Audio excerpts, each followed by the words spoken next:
લોખંડને કોઈ ખતમ નથી કરી શકતું, તેની પોતાની જંગ જ તેને નષ્ટ કરે છે અને માણસને પણ તેના પોતાના વિચારો જ નાશ કરે છે. કેમ છો મારા વાલા મિત્રો? હું સંજય દવે. આજે છે મારા ચેલેન્જનો છેલ્લો દિવસ, એટલે 30મો દિવસ.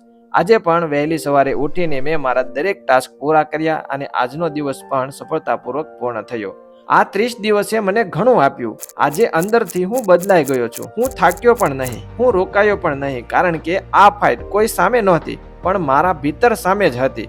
મને ખુશી છે કે હું મારા દિવસને લીડ કરું છું, દિવસ મને નહીં. આ અંતિમ દિવસ પર હું તમને પૂછું છું, શું તમને આ સફરમાં ફરક લાગ્યો? શું તમે પણ સાથે કંઈક નવું શીખ્યા? શું આવું ચાલુ રાખવું જોઈએ? તો મને કોમેન્ટમાં જણાવજો. આજના વાંચનની શીખ: મનુષ્યનો સૌથી મોટો શત્રુ તેની પોતાની નકારાત્મક વિચારધારા છે. જેમ લોખંડ પોતાની જંગથી નષ્ટ થાય છે, તેમ માણસ પોતાના વિચારોથી પરાજિત થાય છે. જો તમે આ વાત સાથે સંમત છો તો કોમેન્ટમાં યસ લખો અને ફોલો પણ કરી લેજો.